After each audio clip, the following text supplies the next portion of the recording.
I decided to finish an illustration on Ibis paint for the first time on my phone, so let's get started. To avoid the palm rejection, I decided to put on gloves because I don't own any green tablet gloves. And now that I think about it, why did I put on a second glove on my left hand? It's not touching the screen.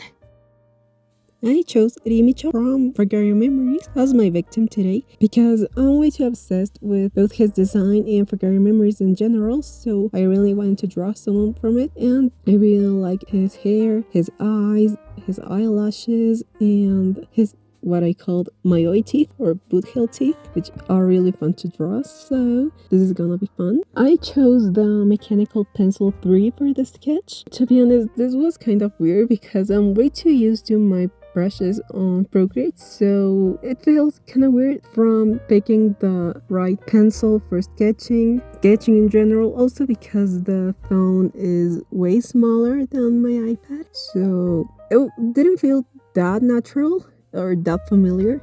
But this was really fun since the screen and pencil are a lot smaller than what I'm used to, and the whole thing felt so different. I felt like I was more free, I guess. Like I was not that bothered by how much time I was spending on this or if it was going to look okay, because I was thinking that since this was a new experience, it would probably not end up looking like the best illustration ever, so let me focus more on the process rather than all of these intrusive thoughts I was having.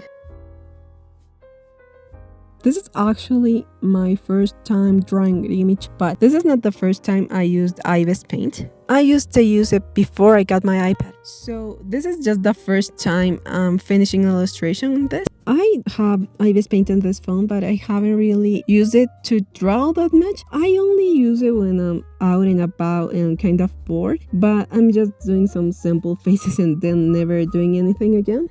And I don't take out the S Pen because I don't want to lose it. Like if I'm out of my house and take out this teeny tiny fragile stylus, I would be really afraid of it falling or breaking or getting lost. So I never use it, which is kind of sad now that I think about it. My poor baby S Pen.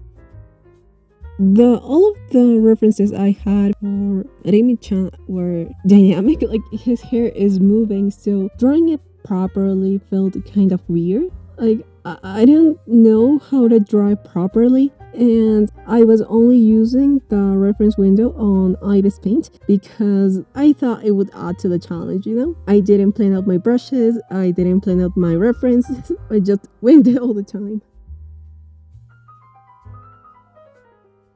I was kind of happy with my rough sketch, so I decided to move on the liner. This is kind of weird for some people, I guess, because we're all used to thinking the liner is super clean and precise and pretty, but I ended up doing the roughest liner ever, and I know what you might be thinking, this looks pretty bad and the illustration's probably gonna look a lot worse, but let me give you a tip. Liner is not that important, especially because the coloring most of the time is gonna cover a lot of your mistakes, especially if you use a sort of more rendered style of coloring, which is what I'm planning on doing. So I didn't mind that at all. I did the same thing with a illustration I made in September. I was not feeling like doing the liner, so I just did the most messy liner ever and painted over it, and I really like the result, and it took me a lot less than other illustrations, so you shouldn't force yourself to do the liner, and sometimes it doesn't look that bad even if it's not clean. So you just have to trust me on this. In the end, it doesn't look that bad. But this definitely made things a lot harder for the base colors because I can just fill it in, you know? I had to do some things, but in the end I managed to fill all of the colors.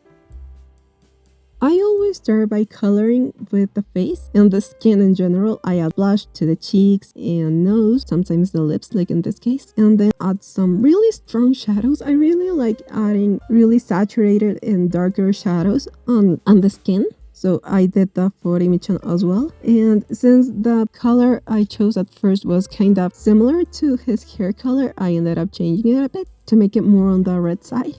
I had some pretty basic shadows like under the chin, on the nose, under the eyelids, and sometimes under the hair. but that's pretty much all I did for this. Then I moved on coloring the hair. Since he has more than one color in his hair, I painted it in sections. I painted the orange section first with a multiply color because I was planning on using the same on a multiply layer because I was planning on painting both of them at the same time, but later I decided to paint each section individually. So I just kept adding random shading where I thought it might be good. I used the fading pen, and since it has a round tip, I used the dip pen hard brush and also the dip pen soft brush to give a sharper tip and kind of imitate what I usually do on Procreate with my beloved brush. So it was kind of hard to get used to. In the end, I think it kind of looks like I would usually color hair, but I can feel it was kind of different, and even though it was not that comfortable at first, it was still fun and it's good practice, you know? But the back of his hair in the mint part, it does look kind of bad, so don't look too closely at it, please. For his clothing, I just added some shapes, then erased them until I thought they looked okay. I chose his alternate outfit. I really like both of his outfits, but I don't know, I just felt like drawing this when it was calling me, you know? The only, I guess, gripe I have with this drawing is the fact that the bow looks really separated from the rest of the drawing. Like, it doesn't look like it belongs to the outfit. It looks like it's just floating there. I wish I had done a better job at that, but it's in the past now.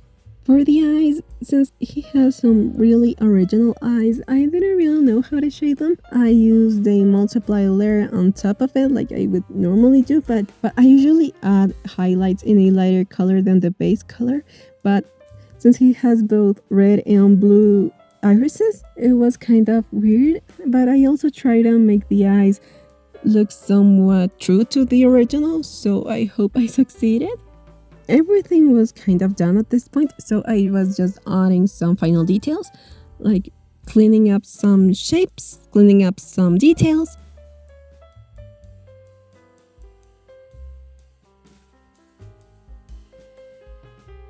So here's my final illustration on Ibis paint and Rimicha. I really liked using Ibis paint. I hope you like this as well. Even though this was out of my comfort zone, I still had a lot of fun, like the time I did Inktober in just one day. Here's the video. See you there. Bye bye.